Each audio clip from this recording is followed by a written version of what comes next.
warahmatullahi wabarakatuh. Alhamdulillahirabbil alamin wa bihi nasta'inu ala umurid dunya waddin.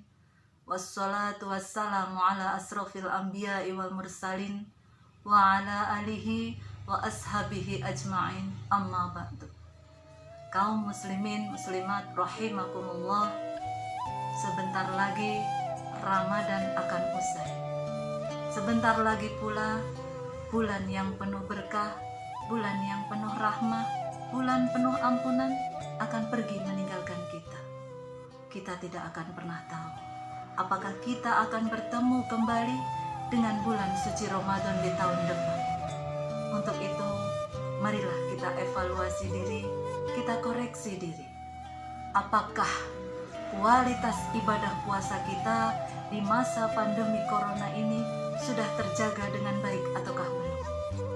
Di saat kita sibuk dengan persepsi materialistik kita akan corona, kita sibuk menghitung kerugian akan dampak corona dalam balutan angka dan data.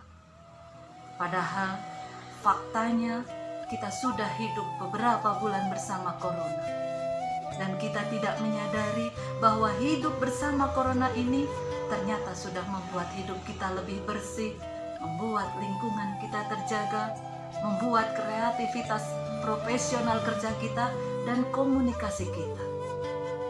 Untuk itu, dalam keadaan yang seperti ini pun, hendaklah jangan membuat luntur semangat kita dalam melaksanakan ibadah puasa.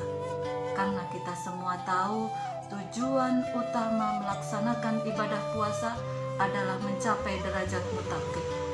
Sesuai dengan firman Allah dalam Quran surat Al-Baqarah ayat 183, A'udzubillahi minasyaitonirrajim. Bismillahirrahmanirrahim. Ya ayyuhalladzina amanu kutiba alaikumusyamu kama kutiba 'alal ladzina min qablikum la'allakum tattaqun. Kaum muslimin muslimat rahimakumullah, ada sebuah cerita menarik yang diambil dari buku tasawuf modern karya Buya Hamka. Dikisahkan pada zaman Raja Sulaiman Iskandar, raja ini akan melakukan perjalanan untuk menaklukkan suatu daerah bersama prajuritnya. Dalam kelompok prajurit ini ada 3 kelompok.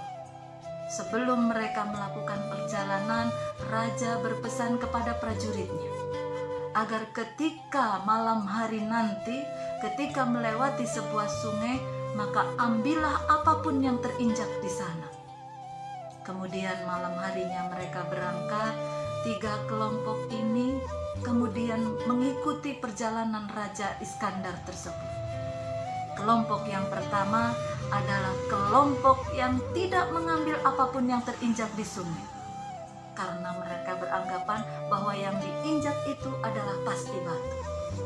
Kelompok yang kedua, kelompok yang mengambil ala kadarnya, hanya untuk mematuhi perintah dari rajanya.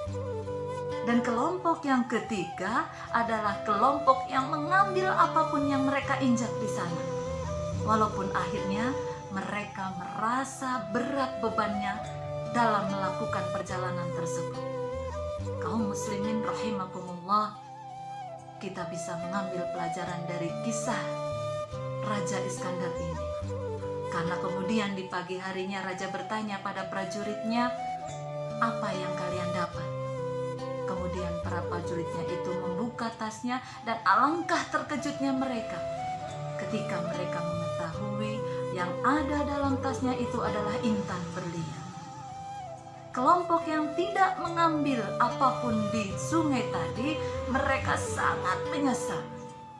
Kelompok yang mengambil ala kadarnya, mereka senang.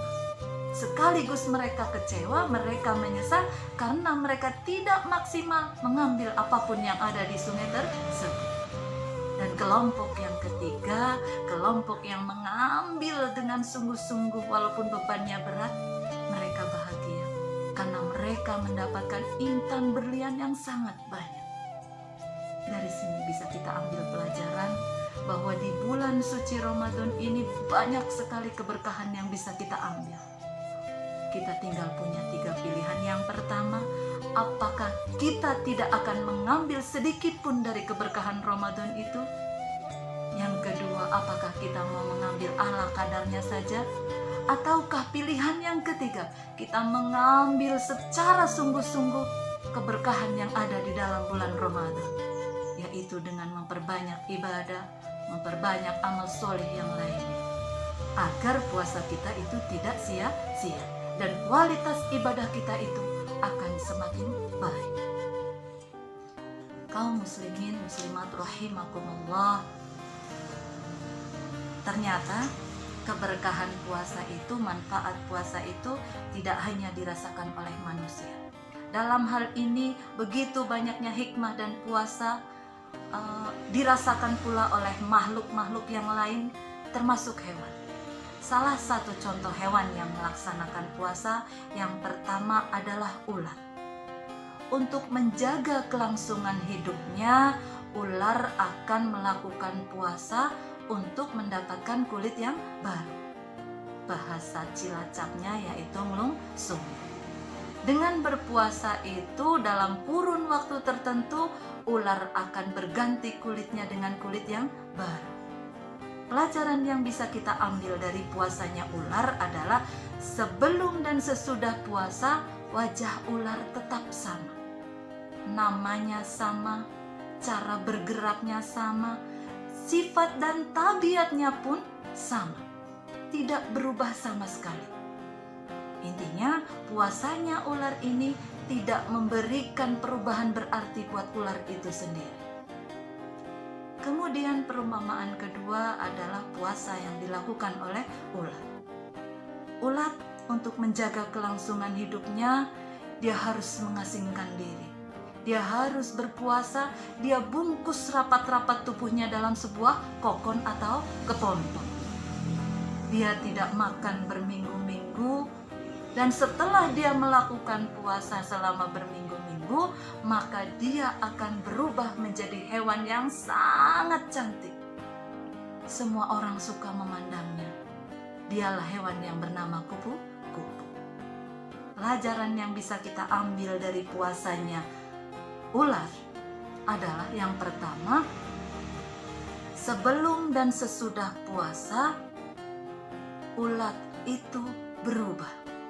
Dari yang tadinya hewan yang menjijikkan, berubah menjadi hewan yang sangat cantik. Berubah menjadi hewan yang sangat menyenangkan pandangan orang lain, yaitu kupu-kupu. Cara bergeraknya pun berbeda. Yang tadinya ketika jadi ulat menjalar, kemudian setelah menjadi kupu-kupu terbang di angkasa. Makanannya pun berbeda. Dari yang tadinya makan daun berubah menjadi menghisap madu. Dan yang terpenting, tabiat dan sifatnya pun berubah. Dari yang tadinya merusak tumbuhan, memakan daun-daunan, ketika dia menjadi kupu-kupu, dia membantu tumbuhan lain untuk berkembang, membantu penyerbukan bunga yang satu terhadap bunga yang lain. Dari sini bisa kita ambil pelajaran juga bahwa puasanya ulat itu adalah bisa menghijrahkan dirinya menjadi sesuatu yang lebih baik dan bisa memberikan kemanfaatan kepada orang lain. Karena sebaik-baik manusia adalah yang mampu memberikan kemanfaatan kepada orang lain. Khairun nas anfa'uhum linnas. Kaum muslimin muslimat rahimakumullah, untuk itu saya mengajak kepada diri saya pribadi dan seluruh kaum muslimin muslimat dimanapun berada. Marilah kita tingkatkan kualitas ibadah puasa kita dengan berupaya agar puasa kita itu diberkahi oleh Allah, berupaya agar dosa-dosa kita diampuni oleh Allah. Man shoma ramadhana imanan wahtisaban ghufira lahu ma taqaddama min dambihi.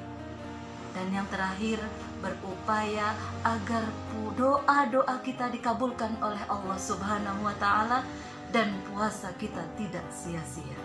Demikian yang bisa saya sampaikan pada kesempatan kali ini. Mohon maaf apabila ada kesalahan. Terima kasih atas segala perhatian. Rabbana taqabbal minna. Saya Isti Muawana. Penyuluh Agama Islam Fungsional KUA Kecamatan Kawunganten. Wallahul muwafiq ila aqwamit thoriq. Assalamualaikum warahmatullahi wabarakatuh.